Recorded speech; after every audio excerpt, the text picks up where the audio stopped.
kepada kita, kita tak pernah nak bersyukur.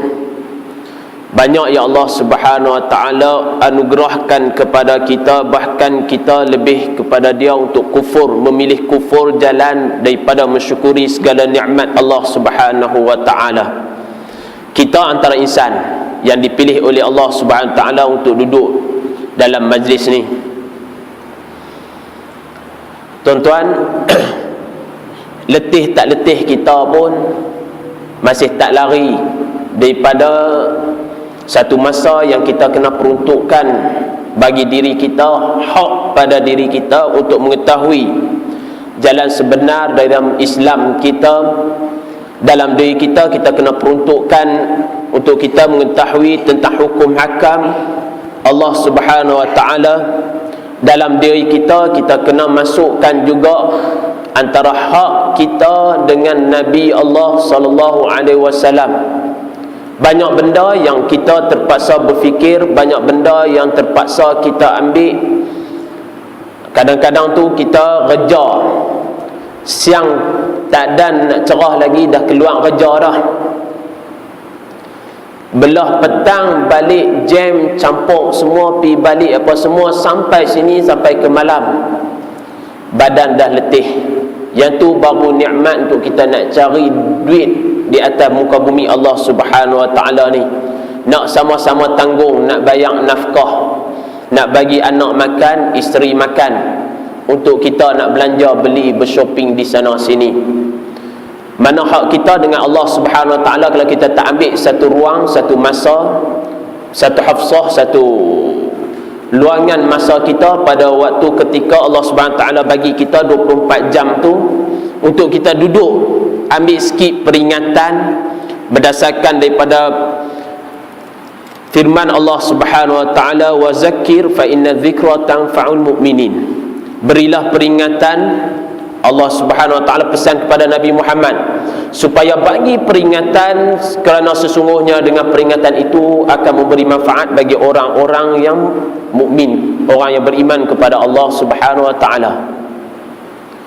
Kita tengok kali keliling kita, sama-sama kita tengok berapa orang yang Allah Subhanahu Wa Ta'ala bagi keluangan masa untuk duduk bersama dengan kita pada malam ini. Tak ramai yang Allah Subhanahu Wa Ta'ala nak pilih untuk kita sama-sama duduk dalam majlis-majlis ilmu ni. Ada yang nak mai dah, kan, dia sakit perut, Allah Subhanahu Wa Ta'ala tak bagi. Nak mai dah, anak heret suruh pergi cari beg baru dia. Nak mai dah, bini tarik ajak makan. Nak mai dah, macam-macam perkara yang Allah Subhanahu Wa Ta'ala tak bagi untuk mereka sama-sama duduk dengan kita pada malam ni. Kita Alhamdulillah Allah Subhanahu Wa Ta'ala pilih untuk kita duduk malam ni. Malam ni anak pun sendiri pun tahu apa nak sihat. Kemarin kena demam, petang kemarin tu sampai pagi ni tak apa nak larat. Malam ni pun dia mai balik pasal lemah badan ni. Tapi tak apa, sama-sama kita ambil manfaat sedikit masa yang Allah Subhanahu Wa Ta'ala bagi kepada kita.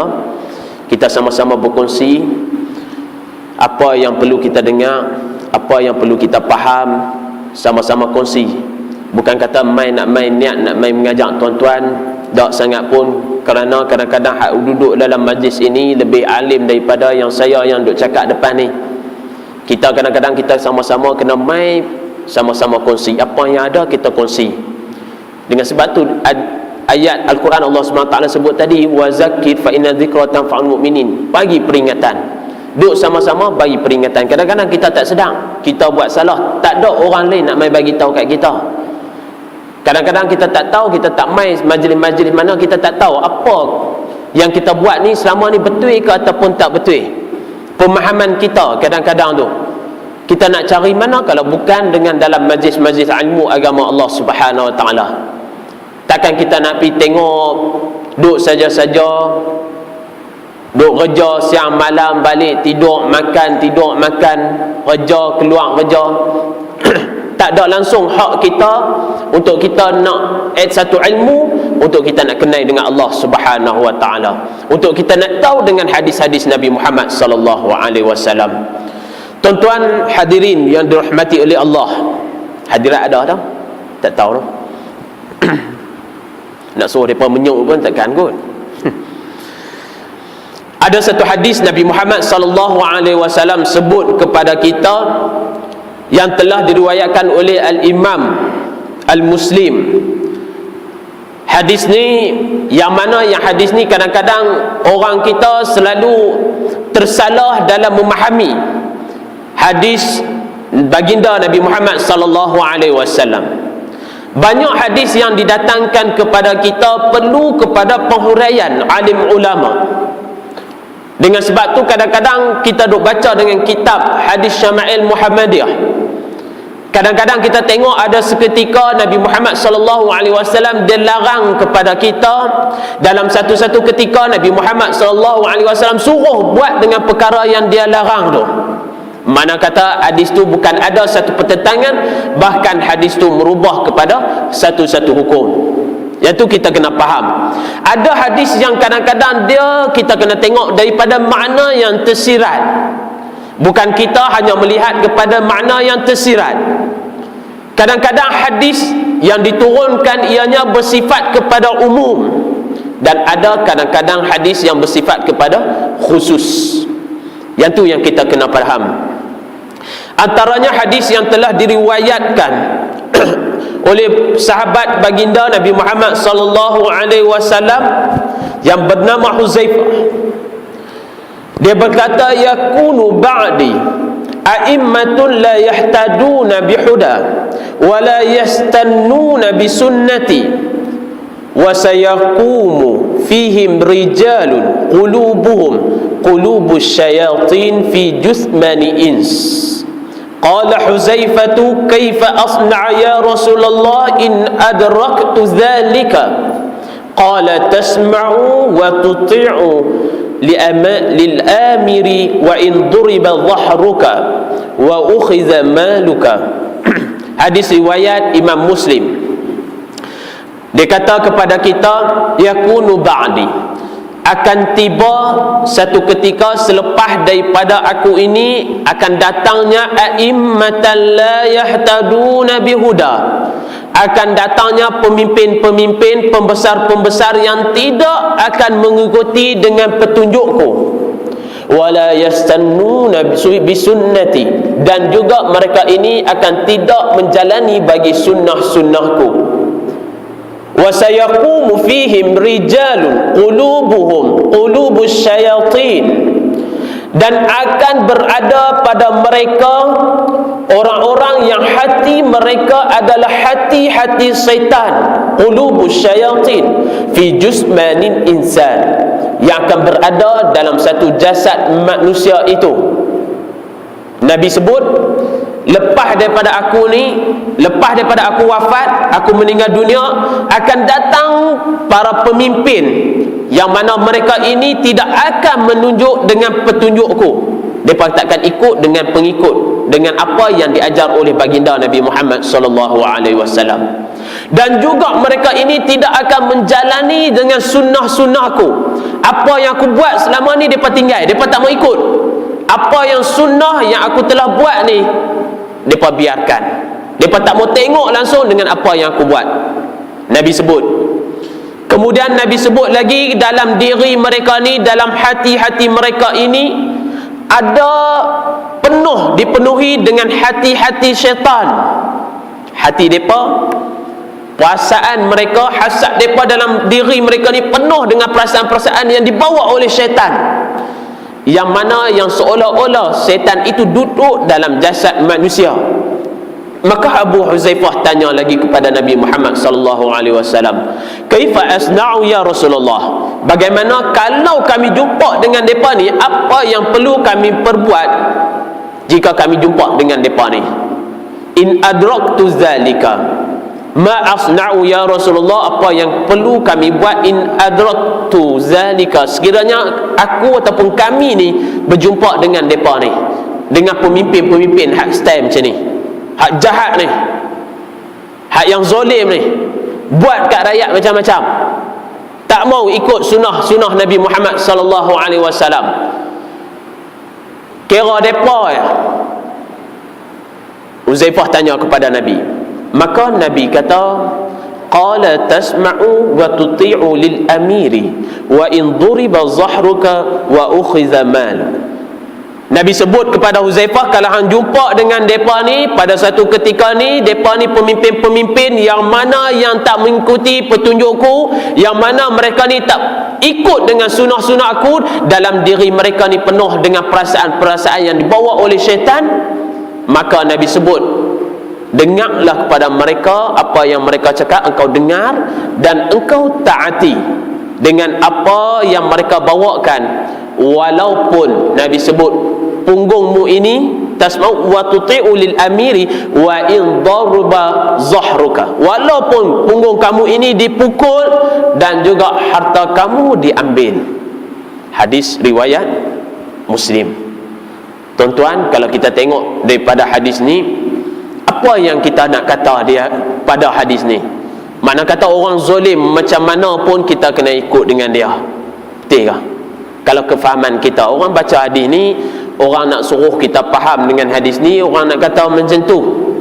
Mana kata kalau kata ada pemimpin yang zalim kepada kita, seperti mana yang berlaku pada hari ini di Mesir.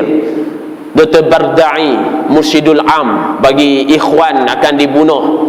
Dah jatuh dah hukuman kepada dia, hukuman bunuh. Sebelum daripada ni pun berapa ratus daripada pemimpin-pemimpin ikhwan yang dibunuh oleh kerajaan yang zalim di sebelah Mesir.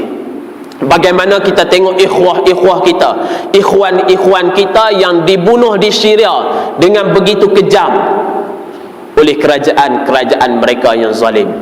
Sebelum ni kita duk tengok dah belah negara-negara yang lain, bagaimana Burma yang berlaku pada hari ini, dan bagaimana negara yang sekeliling kita yang banyak yang telah dizalimi oleh kerajaan yang ada pada hari ini. Tuan-tuan, kita kena ingat bahawasanya kita sekarang ni ada pada zaman yang dikatakan sebagai zaman pemerintahan diktator. Kita ada 5 zaman yang perlu kita tempuhi, dan yang 4 kita dah lepas dah. Kita tunggu zaman yang kelima.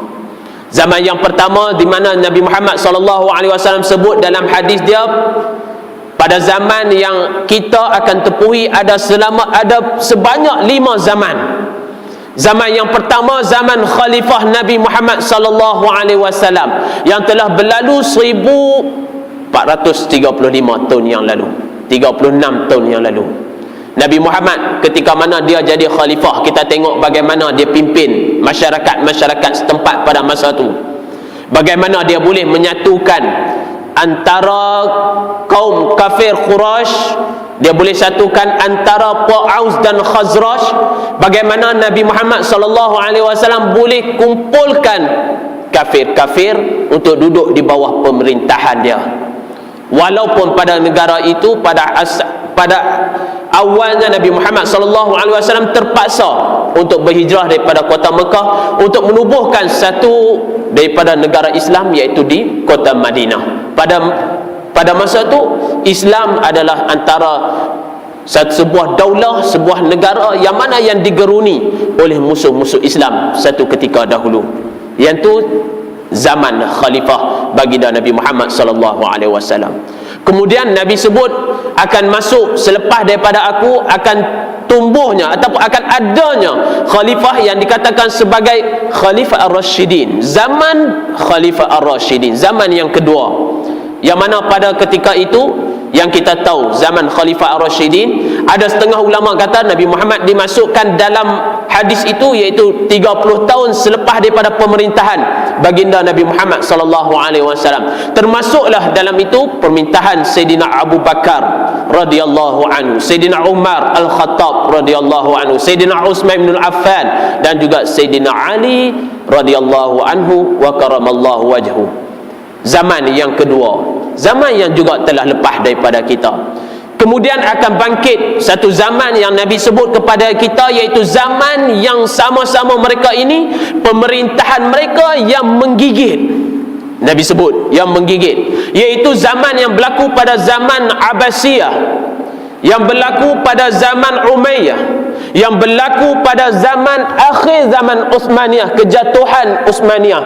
Yang ni masa zaman yang Khalifah-khalifah diberikan dengan nama-nama gelaran-gelaran yang berbeza. Ada setengah negara panggil dengan raja, ada setengah panggil dengan sultan, ada setengah gunakan dengan khalifah. Zaman yang ketiga juga telah berlalu daripada kita. Nabi Muhammad SAW dalam hadis tu juga Nabi sebut kepada kita, selepas berlakunya ketiga-tiga zaman ini akan berlaku satu zaman yang dinamakan sebagai zaman diktator ataupun zaman kerajaan yang zalim, yang mana pada zaman ini negara akan diberikan kecil-kecil, akan dipecahkan kepada skop yang lebih kecil, dan mereka menggunakan dengan gelaran Perdana Menteri dan juga Presiden. Dan zaman yang dikatakan oleh baginda Nabi Muhammad SAW 1436 tahun yang lalu adalah zaman sekarang ni. Zaman yang kita duduk adalah ni, iaitu zaman diktator. Pada masa ini, zaman-zaman ni lah akan lahirnya kerajaan-kerajaan yang mana yang Nabi Muhammad SAW sebut kepada kita, iaitu kerajaan yang akan menzalimi rakyat-rakyat dia. Hari ini kita duduk tak pada zaman tu? Tuan-tuan agak-agak rasa duduk zaman tu ke tak? Kan? Cuba fikir tengok. Ada tak kezaliman berlaku dalam dunia kita pada hari ini? Tengok dah, ada. Belah-belah Mesir, belah ni. Malaysia tak payah tengok. Malaysia mana pernah kena zalim pun? Ada kena? Tak ada kan? Malaysia kena zalim tak? Dia duk tengok Malaysia, tak ada lah negara kita mana ada kena zalim. Makan pun cukup lagi, kan? Minyak pun murah dah, dia buat turun dah baru ni. Sat ya sebulan, lepas tu buat naik pula. Tak ada apa, okey lah, tak ada masalah, kan? Adakah kita duduk pada zaman ni? Kita tengok hari ni dengan apa yang berlaku di luar-luar negara, bagaimana rakyat-rakyat ditindas, bagaimana kerajaan-kerajaan yang ada, semua pembesar-pembesar mereka pada zaman itu menggunakan kuasa-kuasa untuk nak mencari dengan harta kekayaan mereka, untuk nak memenuhi dengan segala keperluan ahli keluarga mereka. Belah kita tak ada kan, tuan-tuan yang dirahmati oleh Allah. Kemudian Nabi Muhammad SAW sebut akan kembali pada satu zaman yang terakhir sekali, zaman yang kelima, puncaknya pada berlaku zaman pertukaran zaman-zaman ni, maka akan berlaku kembali zaman ini, akan kembali seolah-olah seperti mana zaman aku pernah memerintah dahulu, iaitu zaman Nabi Muhammad SAW, ataupun zaman yang lebih rapat dengan zaman Nabi, zaman Khalifah Ar-Rashidin. Zaman ni terakhir sekali. Kalau berlaku zaman ni, mana kata kita memang dah tunggu sedia dah, masa itulah akan berlakunya hari kiamat. Dan Nabi sebut masa inilah juga para ulama menafsirkan bila akan berlaku zaman kembalinya kegemilangan zaman seperti mana pemerintahan baginda Nabi Muhammad SAW, iaitu ketika mana turunnya Imam Mahdi yang akan diketuai juga oleh Nabi Isa alaihi salam. Dan ketika itu semua orang Islam akan bersatu di atas satu puncak. Kita semua akan bersatu di atas satu paksi. Kita semua akan bersatu di atas satu dasar yang tetap, iaitu Al-Quran dan juga As-Sunnah Nabi Muhammad SAW. Kita akan ada 5 zaman ni, kita akan terpaksa mengharungi zaman-zaman ni. Hadis tadi ni tuan-tuan, kalau kita tengok, ramai juga yang ustaz-ustaz yang membawakan bahawasanya kalau kita tengok kepada hadis ni, makna kata kita kena turut serta, kita tak boleh nak melawan, kita tak boleh nak bersalahan dengan pemimpin-pemimpin ketika itu. Sebenarnya iaitu adalah satu penafsiran yang salah daripada sudut penafsiran bercanggah dengan penafsiran para alim ulama. Hadis yang tadi yang kita sebut akan datang pemimpin yang zalim ni, yang mana mereka ni tidak akan menunjuk perintah Nabi, tidak akan menunjuk dengan sunnah-sunnah Nabi, dan mereka ini akan ada dalam diri mereka, hati mereka ni akan dipenuhi dengan syaitan-syaitan. Hadis yang tadi yang kalau mereka ni pukul kita pun, kalau mereka ni, kalau perintah kita ni, dan juga Nabi Muhammad SAW kata kepada kita, walaupun harta kita diambil oleh mereka, kita kena taat dan juga kita kena setia. Ulama sebut hadis ni, kalau pemerintahan pada zaman itu menjalankan hukumannya adalah hukuman daripada Allah Azza wa Jalla. Itu kita kena faham, tuan-tuan. Mana kata kalau hadis ni, kalau orang bawa dengan kita, kalau pemerintah pada ketika itu dia jalankan hukuman Allah Subhanahu taala di atas muka bumi Allah Subhanahu taala ni, barulah kita kena ikut, taat dengan dia walaupun dia zalim dekat kita. Hadis tu bukan kata hadis ni, mana kata kalau dia buat main dengan hadis ni, mana kata semua kita kena ikut. Tu hari ni kalau ada orang main duk jumpa dengan kita, ustaz, apa ni ustaz? Duk bagi tahu kat kita, duk tanya, kena GST jenuh kami nak bayar, beli tauhu 2 ketui pun nak kena bayar. Dia kata kan, kita pergi kedai beli sabun sebiji pun kena, semua kena. Jawapan dia apa dia? Padan muka. Yang tu ya jawapan dia mudah, padan muka. Siapa-siapa mai tanya tak kira lah mak saudara ke, anak saudara ke, siapa-siapa pun kalau mai tanya, jawapan dia padan muka. Dulu kita duk bagi tahu dah awal-awal, tapi nak juga tambah-tambah kalau hak yang duk pilih juga pemimpin macam ni mai duk cerita kat kita, terlebihlah padan muka. Tuan-tuan hadirin dan hadirat yang dirahmati Allah, sebab apa? Benda ni jelas kepada kita. Banyak hadis Nabi Muhammad SAW dan ayat Al-Quran sendiri pun sebut kepada kita. Hari ni dia nak bagi peluh tu, dia kasar sikit tak apa no. Nampak kasar sikit hari ni, awak Ustaz Samudin ni makan lebah ke kan, telan tebuan ke hari ni? Dia demam, dia nak bagi peluh kan? Allah Subhanahu wa taala sebut, ya ayyuhallazina amanu atii'ullah wa atii'ur rasul wa ulil amri minkum. Ayat tu jelas. Allah Subhanahu wa taala sebut kepada kita, wahai orang-orang yang beriman, ya ayyuhallazina amanu atii'ullah, kamu taatlah kepada Allah Subhanahu wa taala, wa atii'ur rasul, dan kamu taatlah kepada rasul-rasul yang telah diturunkan oleh Allah Subhanahu wa taala, yang telah diutuskan oleh Allah Subhanahu wa taala, wa ulil amri minkum, dan juga ulul amri, penguasa-penguasa ataupun pemimpin-pemimpin kamu. Mana kata di sini, tuan-tuan, kalau kita tengok kepada ayat ni, kalau kita faham daripada uslub balaghiyah, daripada uslub Quran, ajazul Quran, kita tengok sebab apa yang jelas ayat ni.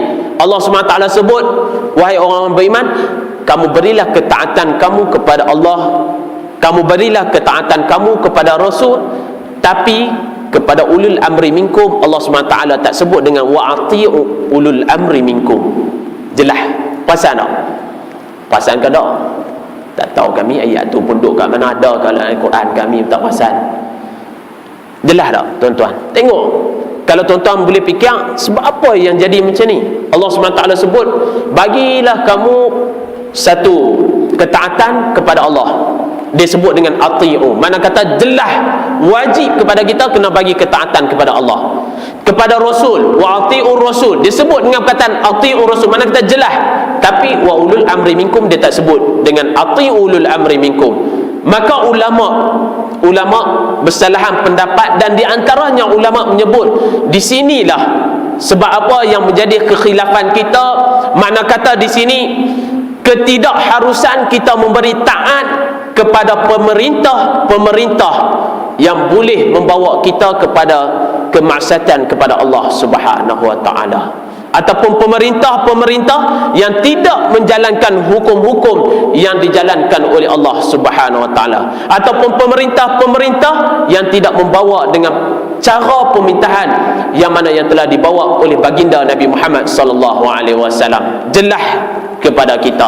Banyak lagi hadis yang menunjukkan kepada kita Bagaimana Nabi Muhammad sallallahu alaihi wasallam pernah sebut dalam satu hadis, asyaddun nasu azaban yaumal qiyamah, yang mana yang sedahsyat-dahsyat, Nabi Muhammad sebut sedahsyat-dahsyat manusia yang akan diazab pada yaumul qiyamah, pada hari kiamat nanti, iaitu imamul jair, iaitu seorang pemerintah yang mana yang mereka ini diberikan kuasa pemerintahan mereka, tetapi mereka ini adalah pemerintahan yang zalim. Jelas kepada kita hadis-hadis ini. Sebab apa yang kita bawa hari ini hadis-hadis yang berkaitan dengan orang panggil apa? Dengan pemerintahan ni. Sebab apa? Sebab ada hadis yang digunakan oleh sebahagian daripada ustaz-ustaz untuk nak menegakkan benang yang basah. Mereka gunakan hadis yang tadi yang sepatutnya digunakan jika satu-satu pemerintahan itu menggunakan dengan apa yang dipanggil sebagai hukum Allah Subhanahu Wa Taala. Ketika itulah kalau depa ni nak ambil harta kita ataupun mereka nak pukul kita dan sebagainya, maka kita tetap kena bagi ketaatan kepada mereka. Tapi kalau ada yang mereka ni jelas-jelas tentang dengan hukum-hukum yang dibawa oleh Allah Subhanahu Wa Taala, maka kita disebut oleh baginda Nabi Muhammad sallallahu alaihi wasallam tidak layak untuk kita untuk mengikuti dengan makhluk yang mengajak kita ke arah maksiat kepada Allah Subhanahu wa taala. Jelas Nabi Muhammad pernah sebut dalam hadis baginda sallallahu alaihi wasallam. Dalam hadis satu lagi Nabi Muhammad sallallahu alaihi wasallam sebut kepada kita hadis yang terakhir. Walaupun banyak dah hadis ni kan, sehari dengar-dengar lagi jenuh, berayak ayat telinga kan. Ni tengok satu hadis ni jelas kepada kita. Dia kata innaha satakunu ba'di umara'u yakzibun wa yazlimun faman dakhala alaihim fasaddaqahum bikadzibihim wa a'anahum ala zulmihim falaysa minni wa lastu minhu wa laysa biwaridin 'alal hawd wa man lam yusaddiquhum bikadzabihim wa yu'inhum 'ala zulmihim fahuwa minni wa ana minhu wa huwa waridun 'alal hawd kama qala Rasulullah sallallahu alaihi wasallam. Hadis riwayat Imam Ahmad. Nabi Muhammad sallallahu alaihi wasallam juga pernah berfirman, pernah bersabda bahwasanya dia kata sesungguhnya innaha satakunu ba'di, akan berlakulah, akan datanglah lepas daripada aku ini umara'u yakzibuna wa yazlimun, para pemimpin yang akan membuat kedustaan, yang akan berbohong, dan juga mereka ni akan membawa dengan kezaliman, wa yazlimun. Maka Nabi sebut lagi dalam hadis dia, faman dakhala alaihim fasaddaquhum bikadzibihim wa a'anuhum ala zulmihim falaysa minni wa lastu minhu. Nabi sebut kalau ada daripada kalangan rakyat dia yang duduk di bawah pemerintahan mereka ini yang masuk, yang akan menolong mereka ini, fasaddaqum, dan akan membenarkan dengan segala pendustaan dan penipuan mereka ini, wa'anahum, dan juga akan menolong di atas kezaliman mereka, falaysa minni walastu minhu, maka aku ini bukanlah mereka itu daripada kalangan aku, dan aku juga Nabi sebut bukan di kalangan mereka itu. Nabi tak mengaku umat orang hak jenis ni. Falaysa minni walastu minhu, aku bukan daripada kalangan mereka dan mereka juga bukan daripada kalangan aku. Nabi sebut kalau kita ni duduk dengan masih lagi duk teguh ataupun masih lagi duk ikut dengan kedustaan yang dibawa oleh pemimpin dan juga kezaliman yang dibawa oleh pemimpin, dan juga mereka ini walaysa biwaridin 'alal haud, dan mereka juga tidak akan dapat minum daripada telaga aku yang dinamakan dengan telaga Kautsar yang Nabi sebut. Siapa minum akan hilang dahaga dia sepanjang hidup dia. Yang mana yang kita selalu duk minta kepada doa kepada Nabi Muhammad, kepada Allah Subhanahu Wa Taala, supaya kita dijadikan kalangan Nabi, umat Nabi Muhammad, yang mana yang pada satu ketika lepas daripada titian sirat akan jumpa dengan satu telaga. Di telaga itulah Nabi akan bagi minum kepada semua golongan umat-umat dia. Tapi golongan ini, kalau siapa yang menolong dengan pemimpin-pemimpin yang zalim ini, maka mereka tidak akan dapat minum bersama dengan Nabi Muhammad sallallahu alaihi wasallam. Wa la'uzubillah min zalik. Wa man lam yusaddiquhum bikadzabihim, Nabi sebut, dan siapa-siapa yang tidak membenarkan dengan apa yang depa kata, yang depa duk bohong sama ni, dan mereka tidak menolong dengan mereka ni, wa yu'inhum ala zulmihim, dan juga tidak menolong di atas kezaliman mereka, maka Nabi sebut mereka ini adalah daripada kalangan aku, dan aku ini daripada kalangan mereka. Wa ana minhu, aku daripada kalangan mereka, Nabi sebut. Dan mereka ini wa huwa waridun 'alal haud, mereka akan duduk bersama aku untuk meminum minuman daripada telaga aku. Jelas hadis ni Nabi Muhammad sallallahu alaihi wasallam sebut kepada kita tentang bagaimana seseorang yang kalau duk ikut dengan pemimpin-pemimpin yang zalim ni, mereka tidak akan bersama dengan baginda Nabi Muhammad sallallahu alaihi wasallam. Hadis daripada Abu Daud, At-Tirmizi, Imam Ahmad dan juga Ad-Darimi, dia sebut, innama akhafu ala ummati a'immatal muslimin a'immatal mudallin.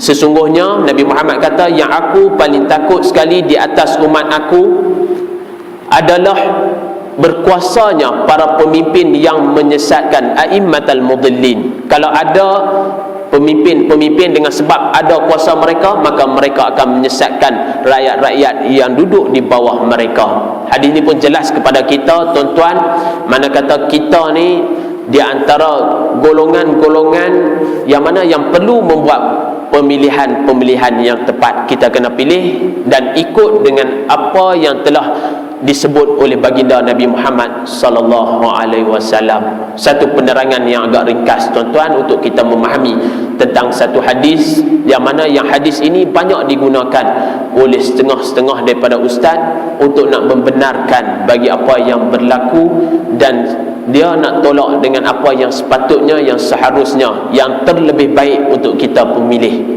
Tuan-tuan hadirin dan hadirat yang dirahmati Allah, cukuplah sekadar itu kita nak sambung dalam kitab kita. Banyak sangat hadis ni, kalau baca tuan-tuan takut ada lagi setengah yang tak payah korek telinga ada, dia pakai meleleh saja kan dengan hadis-hadis ni. Bismillahirrahmanirrahim. Qala musannifu rahimallahu ta'ala wa nafa'ana bihi wa bi'ulumihi fid darain amin ya rabbal alamin. Babu ma jaa fi khuffi Rasulillah sallallahu alaihi wasallam. Ai hadza babu ma jaa fi khuffi Rasulillah sallallahu alaihi wasallam. Ini satu bab yang menyatakan tentang kasut ataupun khuf baginda Nabi Muhammad sallallahu alaihi wasallam. Kita faham, yang pertamanya kita kena faham apakah itu yang dinamakan sebagai khuf. Biasa dengar kok khuf noh. Khuf ini adalah satu kasut yang mana yang dia lebih kepada stokin. Saya ingat lebih pada stokin lah kan. Kalau kasut ni dia selalunya tebal. Stokin yang dibuat daripada kulit, yang Nabi dia pakai kadang-kadang sebab syiddatul har, dengan sebab panas yang sangat-sangat takut merekah kaki-kaki, Nabi pakai juga. Kadang-kadang dengan sebab syiddatul barad, dengan sebab sejuk sangat-sangat, Nabi pakai. Dan kebanyakan yang dipakai adalah di belah negara-negara Arab dan belah negara-negara Eropah yang mempunyai musim-musim sejuk dan musim panas. Negara kita tak pakai kan. Tak tahulah tuan-tuan ada pakai pergi pejabat ke pakai khuf ni. Dia khuf ni dia buat macam bentuk stokin, dibuat daripada kulit dan dia atas pada buku lali. Kita kena pakai dia. Khuf ni kita pakai. Kalau kita pakai khuf ni, makna kata kita tak payah dah nak buka, nak sapu kaki apabila kita ambil wudu kan. Khuf kan biasa dengar kot tuan-tuan, kita hanya sapu belah atas dia saja. Ini khuf. Apakah khuf Nabi Muhammad sallallahu alaihi wasallam ni? Dia nak cerita kepada kita.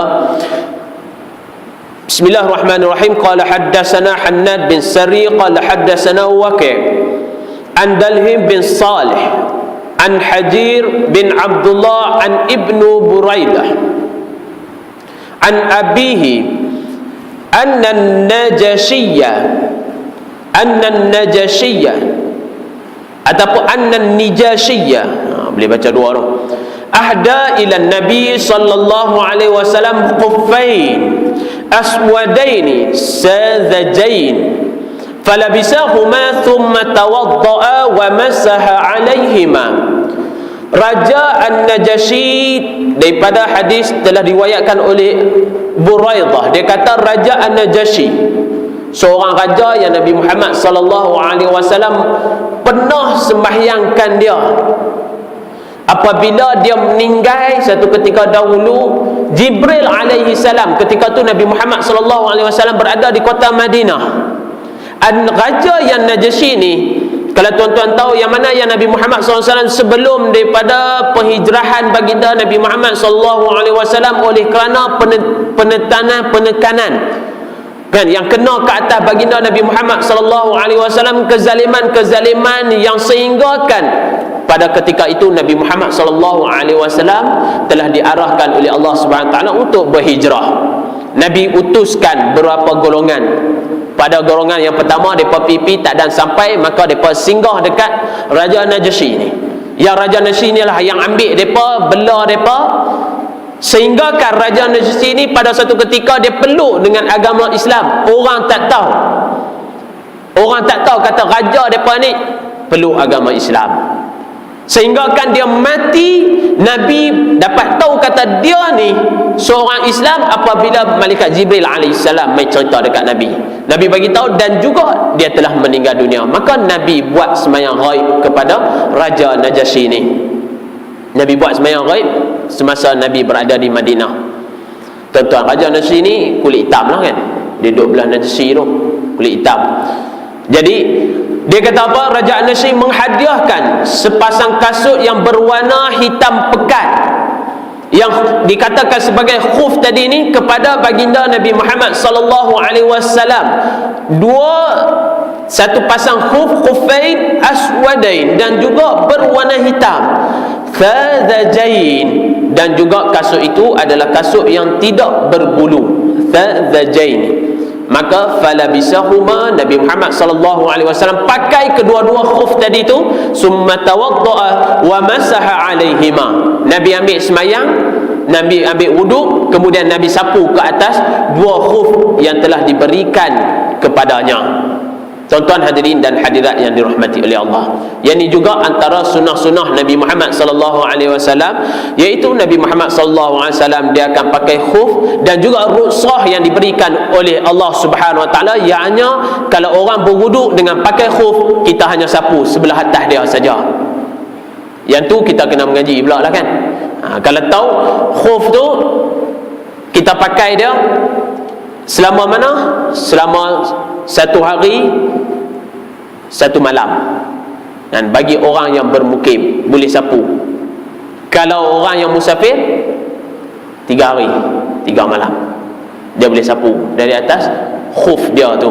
Mula pada waktu bila? Kita nak tahu mula pada bila? Setengah daripada ulama kata mula daripada kita pakai khuf tu, dia kira yang tu waktu dia. Waktu sehari semalam tu nak kira masa bila? Masa mula-mula pakai tu, dia kira dah. Ada ulama kata pakai khuf tu selepas daripada dia batal bagi wuduk yang pertama dia ambil tu. Sebab apa? Sebelum kita nak pakai khuf tu, kita kena ambil wuduk yang sempurna dulu, baru kita pakai khuf tu. Yang ni dalam kitab fiqh kita mengaji dah kan? Dan ulama kata juga kalau kita nak sapu, walaupun setitik dah memadai dah, tak setitik di atas tu pun dah lepas dah, tapi Rasulullah dah ajak dah, kita tak kaki tu, tarik ke atas tu kan. Biasa kot tu, biasa tak? Tengok, tak biasa, tak biasa lagi tu. Tak tu kita pakai, kita tarik ke atas dia. Sehingga kan Sayyidina Ali karamallahu wajhah, dia kata antara benda lah yang dia kata kat kita, ada benda yang kita ni tak boleh nak fikir dengan otak kita. Ilmu agama ni, benda ni, iaitu antaranya khuf ni. Sebab apa kita kena sapu ke atas? Sebab apa Nabi sapu ke atas? Padahal yang duk kena dengan najis-najis tu belah bawah. Betul tak? Kita duk pakai kasut, slipper apa semua tu, kalau kena najis kat bawah, tapi kita kena sapu ke atas. Sebab apa? Sayyidina Ali kata benda itulah bersifat ta'budiyah. Benda yang Allah SWT suruh kita buat hanya bersifat dengan ta'budiyah. Kita sebagai ibad, sebagai hamba, maka kita kena sami'na wa ata'na, dengar dan buat. Kita dengar dan kita taat kepada suruhan Allah Subhanahu Wa Taala. Nabi suruh sapu ke atas, sepatutnya kita sapu ke bawah lah. Tak, ada benda yang kita kena buat, kita tak tahu pun sebab apa Allah Subhanahu Wa Taala suruh kita buat. Dia sembunyikan kelebihan ataupun hikmah sebab apa yang kita buat macam tu. Setengah-setengah kita tahu hikmah dia, setengah-setengah kita tak tahu hikmah dia. Kita semayang malam ni Isyak 4 rakaat, kita tahu tak hikmah dia apa dah? Tak tahu. Kita semayang 3 rakaat, 3 rakaat kita semayang maghrib 3 rakaat, kita tahu tak sebab apa kita kena semayang 3 rakaat? Kita tak tahu. Sebab apa kita semayang maghrib tu lepas daripada matahari terbenam? Benda tu kita tak tahu. Tapi ada benda-benda yang kita tahu dan kita boleh fikir dengan akal kita. Kalau orang tanya tuan-tuan, orang tanya sebab apa najis, dalam bab najis ya, kita pergi najis mukhaffafah tuan-tuan. Biasa dengar kot najis mukhaffafah? Biasa tak? Biasa tak? Najis mukhaffafah ni najis apa? Najis bayi lelaki umur 2 tahun, tak makan lagi susu tak makan lagi susu selain susu ibu dia, tak makan benda apa lagi. Itu najis mukhaffafah. Sebab apa najis lelaki saja, bayi lelaki, bukan najis bayi perempuan? Tuan-tuan biasa fikir. Ada tak kelas fiqh sini? Nampak depa kan macam blur. Ada no. Najis mukhaffafah tahu kan? Saya nak demam pun semangat lagi ni. Tuan-tuan macam mana ni? Najis mukhaffafah. Sebab apa? Hanya bayi lelaki sahaja yang kita ni najis mukhaffafah, cara basuh dia diberi rukhsah oleh Nabi Muhammad sallallahu alaihi wasallam. Kan? Tahu kan? Kita cara basuh dia macam mana? Renjis. Kita renjis saja kat baju. Kena anak lelaki bawah umur 2 tahun yang minum susu ibu dia saja, kita renjis saja. Kalau bayi perempuan kita pegang umur 2 tahun, dia pun duduk susu ibu dia, tapi kalau dia kecil kita kena buang baju kita kena basuh terus. Sebab apa? Tahu tak? Ada siapa tahu? Tahu dah no? Lupa. Lupa. Okey lah tu. Jawapan yang konkret. Lupa. Al-insanu nisyan. Manusia ni pelupa, kan? Al-Melayu al-mudah lupahi, kan? Melayu mudah lupa. Betul lah. Agak-agak apa dah? Anak pun dulu tak tahu. Ada orang tanya. Dia tanya dalam kelas, Ustaz, dia tanya sebab apa yang orang lelaki ya Allah SWT bagi kelebihan dia macam tu. Bayi lelaki ni kalau kena, kita percik saja ayak dia. Ayak kat situ, okey, selesai, boleh semayang. Orang perempuan kita kena angkat baju, basuh pula. Walaupun bayi 2 tahun, sama-sama 2 tahun, walaupun bayi tu dia tak minum selain daripada susu ibu dia. Sebab apa? Dia tanya. Cek balik. Oh, ada hadis rupanya Nabi Muhammad SAW dia sebut sebab anak lelaki ni adalah dia lebih agresif daripada anak wanita, orang perempuan, anak perempuan.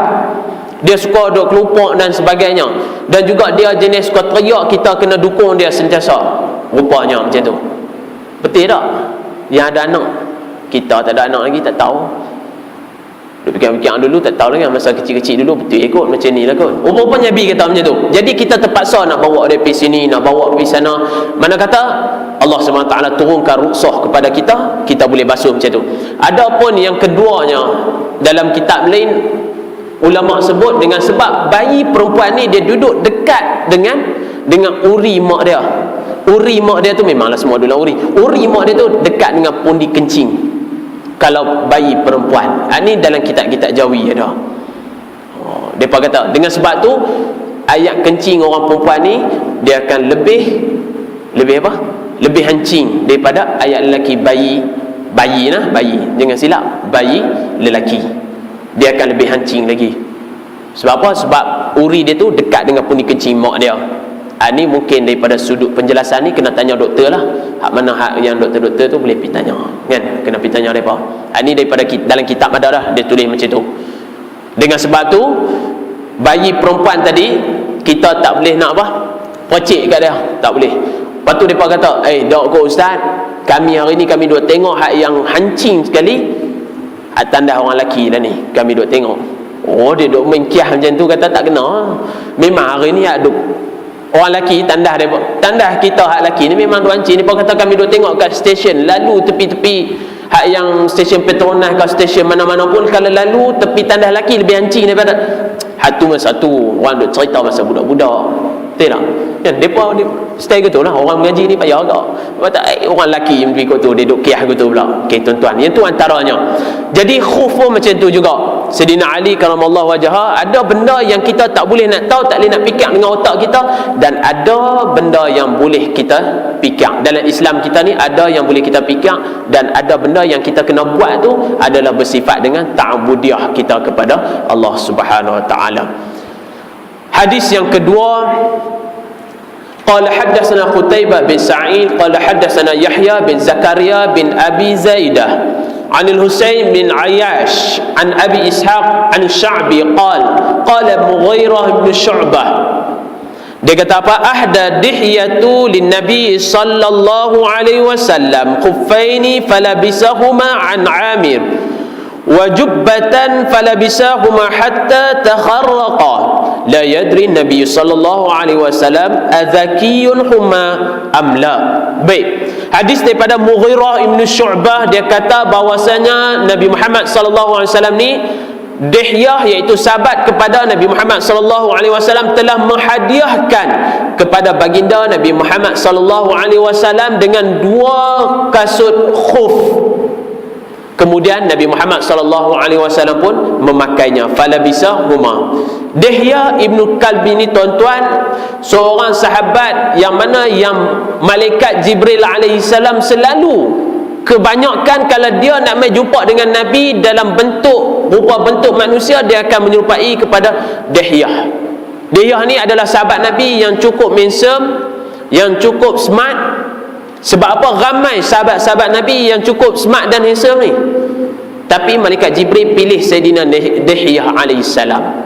Sehingga kan kadang-kadang tu Jibril isteri baginda Nabi Muhammad sallallahu alaihi wasallam, Sayyidatina Aisyah radhiyallahu anhu, dia kata kalau aku tidak diberitahu daripada Nabi Muhammad sallallahu alaihi wasallam bahawa Jibril yang jumpa dengan dia akan kata, aku akan ingatkan bahawasanya bahawa Sayyidina Dihyah yang datang berjumpa dengan Nabi Muhammad sallallahu alaihi wasallam, yang dikatakan sebagai Dihyah al-Kalbi. Sahabat Nabi ramai tuan-tuan, Sayyidina Jarir, Sayyidina Jabir, Sayyidina ramai sahabat-sahabat Nabi, antaranya Dihyah juga, iaitu daripada kalangan-kalangan orang yang smart dan handsome. Sehingga kan Sayyidina Jarir alaihi salam, dia pernah sekali dia keluar dengan Nabi Muhammad sallallahu alaihi wasallam, dia keluar sekali dengan Sayyidina Umar ibn Khattab nak pergi perang. Satu ketika Sayyidina Jarir ramailah dengan sahabat-sahabat lain, jalan-jalan nak pergi perang. Sayyidina Jarir, oleh kerana dia tengah semangat pada masa tu, dia buka baju dia ni, dia ikat kat pinggang dia. Sayyidina Umar kali-kali dia tengok sekali, lepas tu dia pun ambil dia punya ulu pedang tu, dia ketuk kat perut Sayyidina Jarir alaihi salam. Dia suruh pakai balik baju, pakai balik baju, dia kata. Sayyidina Jarir tak tahu sebab apa pula khalifah suruh dia pakai baju, tuan-tuan. Kan? Kalau orang suruh pakai baju tu, khalifah suruh dia. Kita pun kalau kata Tok Najib main ketuk kita, pakai balik baju, kita akan pakai lah kan. Ni khalifah pada zaman tu, dengan tahu dengan kebengisan Sayyidina Umar bin Khattab, dia terus pakai. Dia tak tahu sebab apa. Kemudian jalan Sayyidina Umar bin Khattab jalan-jalan, dia pesan kat sebelah sahabat dia. Dia kata, aku tak pernah lagi melihat orang yang cantik, yang tampan selepas daripada Rasulullah SAW, Sayyidina Jabir. Dan juga aku tidak mengetahui bahawasanya ada orang yang lebih tampan selain daripada Nabi Yusuf alaihissalam. Dia kata, dia pun tengok, dia pun takut juga. Bukan takut apa, takut minat. Tu Sayyidina Umar bengis tu tuan-tuan. Dan dengan sebab tu tuan-tuan, ada satu hukum, kalau tuan-tuan tahu, yang dipanggil sebagai amrad. Biasa dengar tak amrad? Amrad ni lelaki yang bawah umur lagi, belum balik. Kalau kita tengok dia tu, kita tengok seolah-olah macam perempuan. Tahu tak? Tak tahu tak? Biasa dengar tak?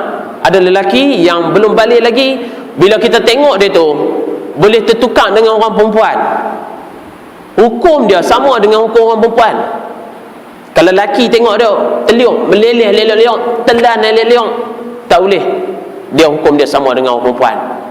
Sama ada dia kena duduk dalam rumah ataupun dia keluar kena pakai purdah. Jangan. Sebab apa? Sebab dia boleh bawa fitnah kepada laki-laki lain. Ada jadi-jadilah ni tu. Kan? Tu kat sekolah-sekolah tahfiz depa ada setengah daripada sekolah tahfiz depa bezakan. Hak yang budak-budak depa tak satu tempat, hak yang besar sikit depa tak satu tempat. Takut jadi benda-benda macam ni. Kan kita tengok. Sebab apa orang lelaki dia tengok jadi minat? Alah, tambah-tambah sekolah hak tak ada orang perempuan. Kan tengok tu kalau dia pergi letak tudung dekat dia tuan-tuan. Kan? Tak tudung tukang toy. Tu jenis macam tu, satu hukum dekat dia, dia kena keluar, dia kena pakai purdah. Budak lelaki tu. Sebab apa? Nak elakkan daripada benda-benda yang tak baik tak berlaku. Dia panggil, kalau dalam istilah dia amrad, boleh rujuk kitab Tibyan pun ada, kitab apa, banyak kitab yang sebut pasal ni, hukum fiqh ni. Tuan-tuan hadirin dan hadirat yang dirahmati Allah. Tapi anak lah, budak-budak yang belum balik. Kalau hak lepas balik dah, ada teriak masuk kan.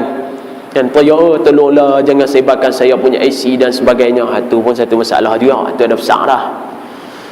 Itu kita tengok ada cukup dah, nampak dah ni urat-urat apa dia punya janggut apa semua ni.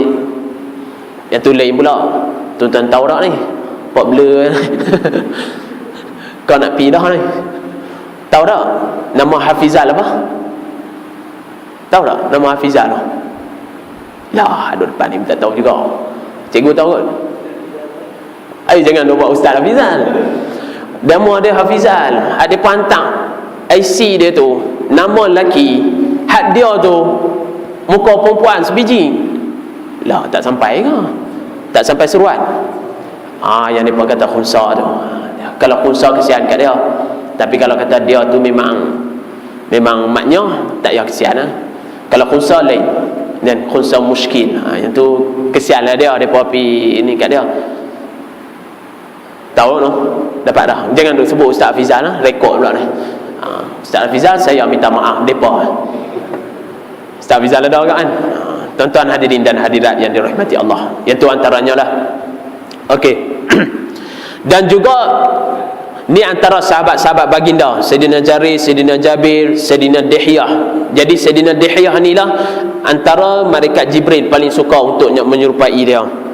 Wa an Amir wa jubbatan, dan Dihyah juga daripada Sayyidina Amir kata kadang Nabi juga pernah dihadiahkan oleh dia dengan jubah, maka Nabi pakai dengan jubah tersebut. Falabisahuma hatta takharraqa, sehinggalah jubah itu terkoyak. Okey, la yadri Nabi sallallahu alaihi wasallam azakiyun huma amla. Tidak diketahuilah Nabi Muhammad sallallahu alaihi wasallam sama ada kasut itu diperbuat daripada binatang yang telah disembelih ataupun tidak disembelih lagi. Kasut tu Nabi dapat hadiah, Nabi terus pakai. Apa yang hadis ni nak bagi tahu kepada kita? Antaranya hukum fiqh. Kita kalau satu-satu benda yang kita dia mai kepada kita tu, satu benda yang kita sendiri pun tak pasti sangat benda tu sama ada elok ataupun tak elok, ataupun benda itu adalah halal ataupun tak. Kalau dia mai dalam bentuk jenis kulit-kulit dan sebagainya ni, kita tak perlu nak selidik dah. Jangan nak selidik sangat. Yang tu yang pertama. Tapi kalau jelas kepada kita, kita tengok kat kasut kita ada titik tiga tu, jelas kata yang tu apa tu binatang yang dibuat, apa tu kasut yang dibuat daripada kulit binatang yang tidak halal, kulit babi seumpamanya. Yang tu kita kena tolak. Tapi kalau kata kita beli, kita tak tahu lagi kasut tu jenis apa. Sama ada binatang tu dah disembelih ke, binatang tu ataupun bangkai ke depa buat tu, tak perlu kita nak selidik satu persatu dah. Yang tu boleh saja terus pakai. Macam mana Nabi Muhammad sallallahu alaihi wasallam buat ni. Tuan-tuan hadirin dan hadirat yang dirahmati oleh Allah Subhanahu wa taala, hadis yang seterusnya dalam bab yang seterusnya, rasa stesen yang besar pun dah sampai. Boleh ikut noh. Kan pukul 9 lah, elok dah, stesen besar pun dah sampai dah. Babu majaa fi na'li Rasulullah sallallahu alaihi wasallam. Bab ni pun panjang, dia punya hadis pun banyak. Insya-Allah kita akan jumpa pada lain ketika. Badan pun rasa tak apa nak sedap dah ni tuan-tuan. Dan doakan saya tu besok boleh tugas macam biasa balik. Tak harap. Nah, mohon maaf jika ada tersalah kata ataupun tersalah bicara. Cukuplah sekadar ni dulu, kita berhenti kat sini. InsyaAllah lepas ni kita akan masuk dalam bab sandal ataupun kasut Nabi Muhammad sallallahu alaihi wasallam. Apa yang baik itu datangnya daripada Allah Subhanahu wa taala, apa yang buruk itu datangnya daripada diri sendiri, walhal ia tetap datang daripada Allah Subhanahu wa taala. Aqulu qali hadza wa astaghfirullah li wa lakum wa lisairil muslimin wal muslimat. Assalamualaikum warahmatullahi wabarakatuh. Ada tak soalan-soalan hak yang tuan-tuan nak tanya, hak jadi muskilah, sama ada dalam soalan bentuk fiqh ataupun sebaliknya? Kalau ada, kita cuba-cuba kongsi, tak apa tuan-tuan. Kalau saya tak boleh jawab pun, kita akan tunda, kita akan jawab pada halaqah yang akan datang. Sama-sama kita berkongsi sama kita, ataupun dia tahu dah, dia nak tolong bagi tahu kat kawan-kawan dia pun tak ada masalah. Jangan jadi sahabat sangat, sekali-sekala kita cerita apa kan. Setiasa duk jadi sahabat Nabi Muhammad SAW, tak ada orang tanya pun tak mau jawab, tanya nak tanya pun tak mau, jangan selalu sangat. Tanya pilah, kok ada soalan-soalan. Tak mau saya tanya pula. Boleh faham kot tuan-tuan no? Mudah ayat kitab ni, kitab Syama'il Muhammadiyah ni. Duk ingat insya-Allah lepas ni kalau kita buka satu kitab lagi, kalau boleh kita selang dengan kitab Bulughul Maram. Kitab ni kita baca pun permulaan, kita baca dengan ni. Sebab apa? Kitab Syama'il ni dia banyak, dia cerita-cerita kan. Takut tuan-tuan lah, saya tak apa nak baca gitu, biasa ke tuan-tuan lagi duduk ombah tidur pula. Kita editation. Ada apa-apa tak nak tanya? Cikgu ada apa-apa ke? Tak ada no. Faham no? Ni seronok mengajak surah Husna ni, cepat faham. Bagi tahu tu dia faham terus semua. Ada apa nak tanya? Tak ada no. Nak kongsi ke? Ada? Ni malu tuan-tuan. Sama-sama lelaki, perempuan tak ada ke? Ada akhwat tak ada? Muslimat tak ada so. Kau depa takut jawab lagi ustaz ni, dia duduk terang pi lambat pula kami nak balik ni. Cakap tiau duk tunggu dah. Nasi lemak simpang lagi.